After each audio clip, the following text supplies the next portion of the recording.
जय जगन्नाथ शुभ सकाळ मोर प्रिय छात्र छात्री मानू अशेष अशेष शुभेच्छा एवं से सार यूट्यूब चैनल तरफ समस्त को आउ थे शुभ सकाळ अभिनंदन आशा करुचे आपण मानकर परिवार भलरे रही एवं आपण मान सांगसाथी माने समस्ते भलरे रही तेणु देख पिला माने एई वीडियो रे मु कोन करूचे ना आपण मानकर ओडिया पेडागोजी रो केते गुड़िक सांभ्य प्रश्न उत्तर गुड़िक मु आलोचना करी दउछि। जदि मोर प्रथम वीडियोटी को देखि नांती तबे ए वीडियो रे मु ता डिस्क्रिप्शन रे लिंक दे देछि आपण माने जाई सेठर मध्य देखि परिबे बासी सारे ओडिया यूट्यूब चैनल को जाई तार प्लेलिस्ट को जाई सुंदर भाबरे मु समस्त वीडियो गुड़िक सजाड़ी के रखिछि ताहा मध्य आपण माने देखि परिबे। देखो पिला माने आमे जो आलोचना करथिलु ओडिया पेडागोजी रो केत जाइला ना 26 नंबर पर्यंत जाइला एबे तार आउ जते गुड़िक अच्छे मुझे गुड़िक सुंदर भाव आपण मान पाखे उपस्थापना कर दउचे सरल श्रद्धार एवं स्नेहर सहित आपण मैंने जोटी जदि बुझी न पारुते तेरे वीडियोटी को थरे दी थर कर देखंतु बा मोर कमेंट बा मोर जो रही कमेंट रे आपण माने निहाती आपण मानकर मतामत दियंतु। तेणु देख जो 26 नंबर प्रश्न कौन कहे यह हूँ ओडिया पेडागोजी आपण मैंने जो देउचंती city posted OT sorry OTET एवं बीएड बा जो एलटीआर रही पीजीटी जो देउचंती जोठी रही आपण मानकर ओडिया पेडागोजी ताहा ताहा से यही वीडियोटी तेणु आपण मैंने सुंदर भाव में थरे दी थर देखंतु निश्चय बुझी पारिबे ना। देख 26 नंबर क्वेश्चन कौन कहूँ ना क्यों वर्ष बयसर ऊर्ध्व हेले व्यक्ति भोटदान अधिक पाई थाए 15 वर्ष ना 18 वर्ष ना 21 वर्ष ना 23 वर्ष 24 नंबर। तेणु ठीक उत्तरटी हूँ आम भोट क्यों वर्ष दे था ना 18 वर्ष आम शिशु नागरिकत्व पाई था आज शिशु कालीर नागरिक तेणु आम के 18 वर्ष बयस। तापर देख 27 नंबर क्यों बयसर ऊर्ध्व हेले बालक माने विवाह करि पारिबे क्यों बयसर ऊर्ध्व हेले बालक माने विवाह करि पारिबे 18 वर्ष 21 वर्ष 23 वर्ष 25 वर्ष। तेणु यार ठीक उत्तरटी हूँ 21 वर्ष पिला माने बहुत गुरुत्व गुड़िक तेणु 21 वर्ष।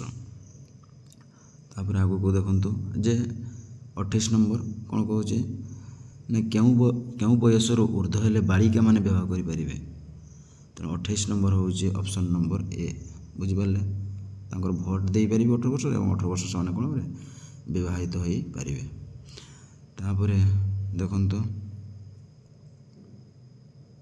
29 नंबर जे मानविक अधिकार पाई घोषणानामा मिलित जातिसंघ द्वारा केबे जारी करा जाई थिला ए रे 1945 बी रे 1946 सी रे 1948 डी रे 1850 मानविक अधिकार पाई घोषणानामा मिलित जातिसंघ द्वारा केबे जारी करा जाई थिला 29 नंबर यार ठीक उत्तरटी हूँ ऑप्शन नंबर केतरे ऑप्शन नंबर सी 1948।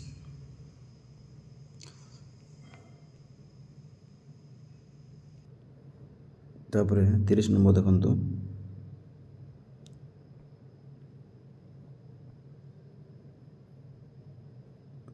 जे मानविक अधिकार दिवस केबे पालन करा जाए मानविक अधिकार दिवस केबे पालन करा जाए जनवरी 24 ना मार्च 22 ना जून 5 तारीख ना डिसेम्बर 10 तारीख मानविक अधिकार दिवस केबे पालन करा जाए ताले यार ठीक उत्तरटी हूँ ऑप्शन नंबर डी डिसेम्बर 10 तारीख दिन पालन करा जाए। तापर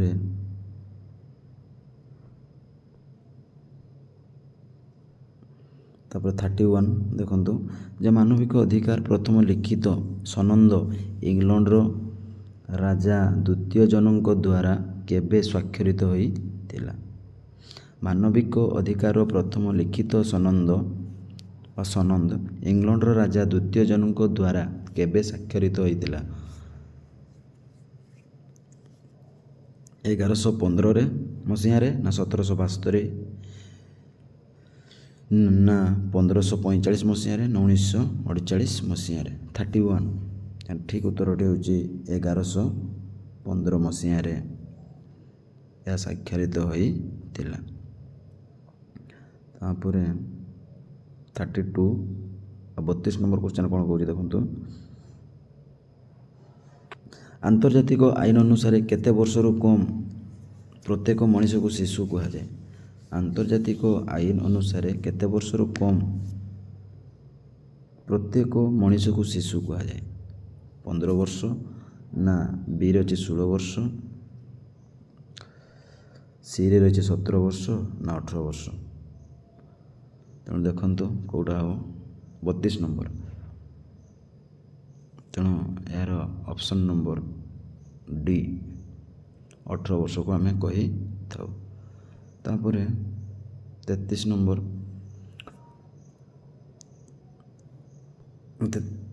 33 ନମ୍ବର ଦେଖନ୍ତୁ ଯେ ମାନବିକ ଅଧିକାର ପାଇଁ ଜାତିସଂଘର ଘୋଷଣାନାମା 1948ରେ କେଉଁ ଧାରାରେ ସମସ୍ତଙ୍କ ପାଇଁ ଶିକ୍ଷା ଲାଭର ଅଧିକାର ସମ୍ପର୍କରେ ବର୍ଣ୍ଣନା କରାଯାଇଛି? 24 ଧାରା ନା 26 ଧାରାରେ ନା 27 ଧାରାରେ ନା 28 ଧାରାରେ?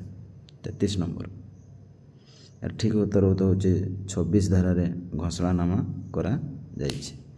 ଠିକ୍ ସେହିପରି ଦେଖନ୍ତୁ 34 ନମ୍ବର ଭାରତୀୟ ସମ୍ବିଧାନର କେଉଁ ଧାରାରେ 15 ବର୍ଷ ବୟସ ପର୍ଯ୍ୟନ୍ତ ଶିଶୁକୁ ଯେକୌଣସି ବିପଦପୂର୍ଣ୍ଣ ନିଯୁକ୍ତିରୁ ସୁରକ୍ଷିତ ରଖିବାର ଆଇନ ପ୍ରଦାନ କରାଯାଇଛି? ବହୁତ ଗୁରୁତ୍ୱପୂର୍ଣ୍ଣ ଏଇ ଯେଉଁ ଦୁଇଟା ରହିଲା 33 ଏବଂ 34। ତେଣୁ ଭାରତୀୟ ସମ୍ବିଧାନର କେଉଁ ଧାରାରେ 15 ବର୍ଷ ବୟସ ପର୍ଯ୍ୟନ୍ତ ଶିଶୁକୁ ଯେକୌଣସି ବିପଦପୂର୍ଣ୍ଣ ନିଯୁକ୍ତିରୁ ସୁରକ୍ଷିତ ରଖିବାର ଅଧିକାର ପ୍ରଦାନ କରାଯାଇଛି? ଧାରା 24ରେ ନା ଧାରା 25ରେ ନା ଧାରା 26ରେ ନା ଧାରା 27ରେ? 34 ନମ୍ବର। ତେଣୁ ଏହାର ଠିକ୍ ଉତ୍ତର ହେଉଛି ଅପସନ୍ ନମ୍ବର ଏ 34 ଧାରାରେ। ତାପରେ ଦେଖ 35 ନମ୍ବର କ'ଣ କହୁଛି ନା ଭାରତ ସରକାର ସର୍ବଶିକ୍ଷା ଅଭିଯାନ କାର୍ଯ୍ୟକ୍ରମ କେବେ ପ୍ରଣୟନ କରାଇଥିଲେ ବା କରାଯାଇଥିଲା? 1998 ନା 1999 ନା 2000 2001? 35 ନମ୍ବର। ତେଣୁ ଏହାର ଠିକ୍ ଉତ୍ତର ହେଉଛି ଅପସନ୍ ନମ୍ବର କେଉଁଟାରେ? ଅପସନ୍ ନମ୍ବର ସି 2000 ମସିହାରେ କାର୍ଯ୍ୟକ୍ରମ ପ୍ରଣୟନ କରିଥିଲେ। ତାପରେ 36 ନମ୍ବର ଭାରତରେ ଜାତୀୟ ମାନବିକ ଅଧିକାର ଆୟୋଗ କେଉଁ ମସିହାରେ ଗଠନ କରାଯାଇଥିଲା? ଭାରତରେ ଜାତୀୟ ମାନବିକ ଅଧିକାର ଆୟୋଗ କେଉଁ ମସିହାରେ ଗଠନ କରାଯାଇଥିଲା? 1993 ନା 1994 ନା 1995 ନା 1996? 36 ନମ୍ବର। ତେଣୁ ଏହାର ଠିକ୍ ଉତ୍ତର ହେଉଛି 1993 ମସିହାରେ। ତାପରେ 37 ନମ୍ବର କେଉଁ ମସିହାରେ ଥାଇଲାଣ୍ଡରେ ଅନୁଷ୍ଠିତ ସମ୍ମିଳନୀରେ ସମସ୍ତଙ୍କ ପାଇଁ ଶିକ୍ଷା ଲକ୍ଷ୍ୟ କରାଯାଇଥିଲା? କେଉଁ ମସିହାରେ ଥାଇଲାଣ୍ଡରେ ଅନୁଷ୍ଠିତ ସମ୍ମିଳନୀରେ ସମସ୍ତଙ୍କ ପାଇଁ ଶିକ୍ଷା ଲକ୍ଷ୍ୟ କରାଯାଇଥିଲା? 1980 1995 ନା 1990 ନା 1995? କେଉଁଟା ଦେଖନ୍ତୁ 37 ନମ୍ବର। ତେଣୁ ଅପସନ୍ ନମ୍ବର ସି 1990 ମସିହାରେ। ତାପରେ 38 ନମ୍ବର ଦେଖନ୍ତୁ 38 ନା କେଉଁ ମସିହାରେ ସେନେଗାଲ ଠାରେ ବହୁତ ଗୁରୁତ୍ୱପୂର୍ଣ୍ଣ କେଉଁ ମସିହାରେ ସେନେଗାଲ ଠାରେ ଅନୁଷ୍ଠିତ ହୋଇଥିବା ବିଶ୍ୱ ଶିକ୍ଷା ସମ୍ମିଳନୀରେ ସମସ୍ତଙ୍କ ପାଇଁ ଶିକ୍ଷା ଲକ୍ଷ୍ୟକୁ ସମର୍ଥନ କରାଯାଇଥିଲା? ବହୁତ ଗୁରୁତ୍ୱ ପିଲାମାନେ ଯେ କେଉଁ ମସିହାରେ ସେନେଗାଲ ଠାରେ ଅନୁଷ୍ଠିତ ହୋଇଥିବା ବିଶ୍ୱ ଶିକ୍ଷା ସମ୍ମିଳନୀରେ ସମସ୍ତଙ୍କ ପାଇଁ ଶିକ୍ଷା ଲକ୍ଷ୍ୟକୁ ସମର୍ଥନ କରାଯାଇଥିଲା? 1999 ନା 2000 ମସିହାରେ ନା 2001 ମସିହାରେ ନା 2002 ମସିହାରେ? 38 ନମ୍ବର 38। ତେବେ ଏହାର ଠିକ୍ ଉତ୍ତରଟି ହେଉଛି ଅପସନ୍ ନମ୍ବର ବି 2000 ମସିହାରେ। ତାପରେ 39 ୟୁନେସ୍କୋର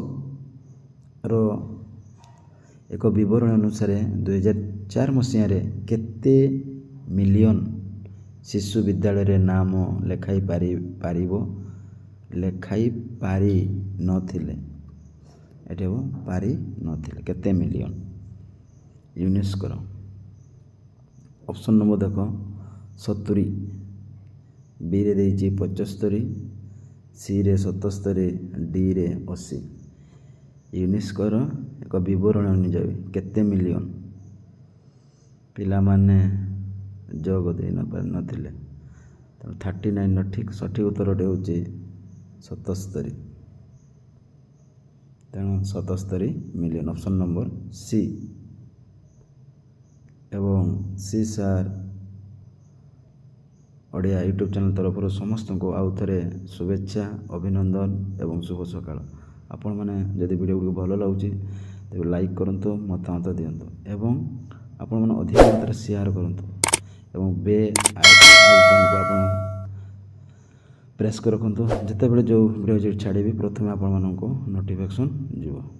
ତେଣୁ ଦେଖ ପିଲାମାନେ 40 ନମ୍ବର କ୍ୱେଶ୍ଚନ୍ କ'ଣ କହୁଛି, ତ ଆପଣମାନଙ୍କ ମତାମତ ନିହାତି ଦରକାର। ତାପରେ ୟୁନିସେଫ୍ର ଏକ ବିବରଣୀ ଅନୁସାରେ 2005 ଏବଂ 2006 ମସିହାରେ କେତେ ମିଲିୟନ ଶିଶୁ ବିଦ୍ୟାଳୟ ପରିସର ବାହାରେ ଥିଲେ? 90% ନା 92%, ସିରେ ଦେଇଛି 95% ନା 98%। ଅପସନ୍ ନମ୍ବର ଡିରେ। ତେଣୁ ଏହାର ଠିକ୍ ଉତ୍ତରଟି ହେଉଛି ଅପସନ୍ ନମ୍ବର ଏ 90%। ତାପରେ ଦେଖ 41, ଆମେରିକାର ନିୟମ ଅନୁସାରେ କେତେ ବର୍ଷରୁ ବହୁତ ଗୁରୁତ୍ୱପୂର୍ଣ୍ଣ, କେତେ ବର୍ଷରୁ କମ୍ ବୟସର ବ୍ୟକ୍ତିମାନଙ୍କୁ ଶିଶୁ କୁହାଯାଏ? ଆମେରିକାରେ ଏରେ ଦେଇଛି 15, ବିରେ 18, ସିରେ 20, ଡିରେ 21। 41। ତେଣୁ ଏହାର ଅପସନ୍ ନମ୍ବର ଠିକ୍ ଉତ୍ତରଟି ହେଉଛି ଅପସନ୍ ନମ୍ବର ଡି 21 ବର୍ଷରେ। ତାପରେ ଦେଖ 42 ନମ୍ବର, ନା ଜାତିସଂଘର ଆଇନ 18 ବର୍ଷରୁ କମ୍ ବୟସର ବ୍ୟକ୍ତି ଆଇନ ଦୃଷ୍ଟି ଶିଶୁ ଅଟନ୍ତି। କେତେ ଗୋଟି ସଭ୍ୟ ରାଷ୍ଟ୍ର ସ୍ୱୀକୃତି ପ୍ରଦାନ କରିଛନ୍ତି ଯେ 18 ବର୍ଷରୁ କମ୍ ବୟସର ବ୍ୟକ୍ତି ଆଇନ ଦୃଷ୍ଟି ଶିଶୁ ଅଟନ୍ତି? ଏଇ ଉକ୍ତିଟି ରାଷ୍ଟ୍ରର ସ୍ୱୀକୃତି କେତେ ଗୋଟି ରାଷ୍ଟ୍ର ସ୍ୱୀକୃତି ପ୍ରଦାନ କରିଛନ୍ତି? ଏରେ ଦେଇଛି 190 ଜଣ, ବିରେ ଦେଇଛି 191 ଜଣ, 192 ଜଣ ନା 194 ଜଣ। 42 ନମ୍ବର। ତେଣୁ ଏହାର ଠିକ୍ ଉତ୍ତରଟି ହେଉଛି କେଉଁଟା ହେବ? ସଠିକ୍ ଉତ୍ତରଟା ହେଉଛି 192 ଜଣ ସଭ୍ୟ ରାଷ୍ଟ୍ର ଏହାକୁ ସ୍ୱୀକୃତି ପ୍ରଦାନ କରିଛନ୍ତି। ତାପରେ ଦେଖ 43 ନମ୍ବର ଦେଖାଯାଉଛି ପିଲାମାନେ, ବହୁତ ବଡ଼ ହେଇଯାଉଛି କ୍ୱେଶ୍ଚନ୍ଟା। ଆଉ ଦେଖନ୍ତୁ ନା କ'ଣ କଲା ନା ଆନ୍ତର୍ଜାତିକ ଅର୍ଥନୈତିକ, ସାମାଜିକ ଓ ସାଂସ୍କୃତିକ ଅଧିକାର ସମ୍ମିଳନୀରେ କେଉଁ ଧାରାରେ ବର୍ଣ୍ଣନା କରାଯାଇଛି ଶିକ୍ଷା ଏକ ମାନବୀୟ ଅଧିକାର? ବହୁତ ଗୁରୁତ୍ୱ ପିଲାମାନେ, ଯେଗୁଡ଼ିକ ପିଲାମାନେ ମୁଁ କହୁଛି ଗୁରୁତ୍ୱ, ସେଗୁଡ଼ିକ ଆପଣମାନେ ନିହାତି ଲେଖିକି ରଖନ୍ତୁ ସର୍ଟ ନୋଟ୍ ଆକାରରେ। ଏବଂ ଯଦି ବୁଝିପାରୁନାହାନ୍ତି ତେବେ ଆପଣମାନେ ଆଉ ଥରେ ଭିଡ଼ିଓକୁ ପ୍ରଥମରୁ ଦେଖନ୍ତୁ ବା ସ୍କିପ୍ କରିକରି ଆପଣମାନେ ଦେଖିପାରନ୍ତି। ତାପରେ ଦେଖ ଆନ୍ତର୍ଜାତିକ ଅର୍ଥନୈତିକ, ସାମାଜିକ ଓ ସାଂସ୍କୃତିକ ଅଧିକାର ସମ୍ମିଳନୀର କେଉଁ ଧାରାରେ ବର୍ଣ୍ଣନା କରାଯାଇଛି ଶିକ୍ଷା ଏକ ମାନବୀ ଅଧିକାର? କେଉଁ ଧାରାରେ? 10 ନା 11 ନା 12 ନା 13? 43 ନମ୍ବର।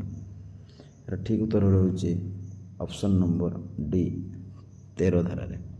ତାପରେ ଦେଖ 44 ନମ୍ବର, ଭାରତ ସମ୍ବିଧାନର 21 ଧାରା ଅନୁସାରେ କେଉଁ ବୟସର ଶିଶୁମାନଙ୍କ ପାଇଁ ମାଗଣା ଏବଂ ବାଧ୍ୟତାମୂଳକ ଶିକ୍ଷା ପ୍ରଦାନ ବ୍ୟବସ୍ଥା କରାଯାଇଛି? 5ରୁ 8 ନା 5ରୁ 10 ନା 6ରୁ 10 ନା 6ରୁ 14? 44 ନମ୍ବର। ଯଦି ଏହାର ଠିକ୍ ଉତ୍ତରଟି ହେଉଛି ଅପସନ୍ ନମ୍ବର ଡି 6ରୁ 14 ବର୍ଷ ପର୍ଯ୍ୟନ୍ତ।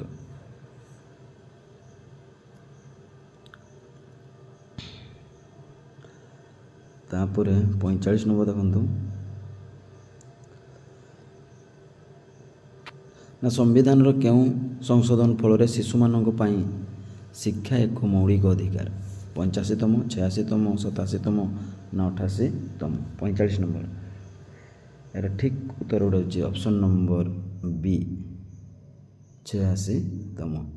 ତାପରେ ଦେଖ 46 ନମ୍ବର। ମାଡ୍ରାସ ମ୍ୟୁନିସିପାଲ କର୍ପୋରେସନରେ ମଧ୍ୟାହ୍ନ ଭୋଜନ ବ୍ୟବସ୍ଥା କେବେ ଆରମ୍ଭ କରାଯାଇଥିଲା? ମାଡ୍ରାସରେ କେବେ? 1915 ନା 1920 ନା 1925 ନା 1930? ମାଡ୍ରାସରେ ମଧ୍ୟାହ୍ନ ଭୋଜନ କେବେ? ତେବେ 46 ନମ୍ବର ଠିକ୍ ଉତ୍ତରଟି ହେଉଛି ଅପସନ୍ ନମ୍ବର ସି 1925 ମସିହାରେ। ତାପରେ ଦେଖ 47। ଭାରତ ସରକାର କେନ୍ଦ୍ରୀୟ ଯୋଜନା ଅନୁସାରେ ମଧ୍ୟାହ୍ନ ଭୋଜନ ବ୍ୟବସ୍ଥାକୁ କେଉଁ ମସିହାରେ ଆରମ୍ଭ କରିଥିଲେ? ଭାରତ ସରକାର କେନ୍ଦ୍ରୀୟ ଯୋଜନା ଅନୁସାରେ ମଧ୍ୟାହ୍ନ ଭୋଜନ ବ୍ୟବସ୍ଥାକୁ କେଉଁ ମସିହାରେ ଆରମ୍ଭ କରିଥିଲେ? ବହୁତ ଗୁରୁତ୍ୱ ଏଗୁଡ଼ିକ ମଧ୍ୟ। 1995 ନା 1996, 97 ନା 1998? 47 ନମ୍ବର। ଯଦି ଏହାର ଠିକ୍ ଉତ୍ତରଟି ହେଉଛି 1995 ମସିହାରେ। ଅପସନ୍ ନମ୍ବର ଏ 1995 ମସିହାରେ। ତାପରେ 48 ନମ୍ବର। 1995 ମସିହାରେ ମଧ୍ୟାହ୍ନ ଭୋଜନ ବ୍ୟବସ୍ଥା ଅନୁସାରେ ଗୋଟିଏ ଶିଶୁ ଗୋଟିଏ ବର୍ଷରେ କେତେ ମାସ ପାଇଁ ଏହି ସୁବିଧା ଦିଆଯାଉଥିଲା? ବୁଝିପାରିଲେ? ନା 8 ମାସ ନା 10 ମାସ ନା 11 ମାସ ନା 12 ମାସ? କ'ଣ କହୁଛି ନା 1945 ମସିହା ମଧ୍ୟାହ୍ନ ଭୋଜନ ବ୍ୟବସ୍ଥା ଅନୁସାରେ ଗୋଟିଏ ଶିଶୁ ପାଇଁ ଗୋଟିଏ ବର୍ଷରେ କେତେ ମାସ ପାଇଁ ଏହି ସୁବିଧା ଦିଆଯାଉଥିଲା? 48 ନମ୍ବର। ଅପସନ୍ ନମ୍ବର ଏରେ 8 ମାସ, 10 ମାସ, 11 ମାସ ନା 12 ମାସ? 48 ନମ୍ବର। ତେଣୁ ଏହା ଠିକ୍ ଉତ୍ତରଟି ହେଉଛି 10 ମାସ। ତାପରେ ଦେଖ 50 ନମ୍ବର। ନା ଗୁଜରାଟରେ ମଧ୍ୟାହ୍ନ ଭୋଜନ ବ୍ୟବସ୍ଥା କେଉଁ ମସିହା ଠାରୁ କାର୍ଯ୍ୟକାରୀ ହୋଇଛି? 1970, 1975, 1980 ନା 1985? ଗୁଜରାଟଠାରେ 50 ନମ୍ବର। ତେଣୁ ଏହାର ଠିକ୍ ଉତ୍ତରଟି ହେଉଛି 1980 ମସିହାରେ। ତାପରେ ଦେଖ ଆଜିର ଲାଷ୍ଟ କ୍ୱେଶ୍ଚନ୍। ଦେଖୁଛି ଭିଡ଼ିଓ ଗୁଡ଼ିକ ଲମ୍ବା ହୋଇଗଲାଣି, ତେଣୁ ମୋତେ ଏଇଠି ବିରାମ ଦିଅନ୍ତୁ ଏବଂ ଆଉ ଯେଉଁ କେତେ ଗୁଡ଼ିକ ପ୍ରଶ୍ନ ରହିଗଲା ସେଗୁଡ଼ିକ ନେକ୍ସଟ ଭିଡ଼ିଓରେ ତାହା ମଧ୍ୟ ମୁଁ ଆଲୋଚନା କରିଦେବି। ତେଣୁ ଆପଣମାନେ ଏହିଭଳି ସୁନ୍ଦର ଭାବରେ ମତାମତ ଦିଅନ୍ତୁ, ସମର୍ଥନ କରନ୍ତୁ, ଆଗକୁ ନିଅନ୍ତୁ ଏବଂ ଅଧିକ ମାତ୍ରାରେ ସେୟାର କରନ୍ତୁ। ଯେତେବେଳେ ଯେଉଁ ଭିଡ଼ିଓ ଛାଡ଼ିବି ଆପଣଙ୍କୁ ନିହାତି ପ୍ରଥମେ ନୋଟିଫିକେସନ୍ ଯିବ। ତେଣୁ ଦେଖ 50 ନମ୍ବର କ୍ୱେଶ୍ଚନ୍ କ'ଣ କହୁଛି ନା କେଉଁ ରାଜ୍ୟର ମୁଖ୍ୟମନ୍ତ୍ରୀ ମଧ୍ୟାହ୍ନ ଭୋଜନ କାର୍ଯ୍ୟକ୍ରମକୁ 10ମ ଶ୍ରେଣୀ ପର୍ଯ୍ୟନ୍ତ କାର୍ଯ୍ୟକାରୀ କରିବା ପାଇଁ ପଦକ୍ଷେପ ନେଇଥିଲେ? ଓଡ଼ିଶା, ତାମିଲନାଡ଼ୁ, ଆନ୍ଧ୍ରପ୍ରଦେଶ, ପଶ୍ଚିମବଙ୍ଗ? ବର୍ତ୍ତମାନ ଚାଲିଛି ଯେଉଁଟା ପିଲାମାନେ। 50 ନମ୍ବର ବହୁତ ଗୁରୁତ୍ୱ। ତେଣୁ ଦେଖ ଏହାର ଠିକ୍ ଉତ୍ତର ହେଉଛି ଅପସନ୍ ନମ୍ବର ବି ତାମିଲନାଡ଼ୁ। ତେଣୁ ଏଇ ଥିଲା ଆପଣମାନଙ୍କୁ କେତେ ଗୁଡ଼ିକ ଓଡ଼ିଆ ପେଡାଗୋଜିର ସଂକ୍ଷିପ୍ତ ବା ମଲ୍ଟିପୁଲ୍ ଚଏସ୍ ପ୍ରଶ୍ନ ଗୁଡ଼ିକ ମୁଁ ଆଲୋଚନା କରିଦେଲି। ରହୁଛି ଜୟ ଜଗନ୍ନାଥ। ନେକ୍ସଟ ଭିଡ଼ିଓରେ ଦେଖା ହେବ। Jai Jagannath. Thank you very much.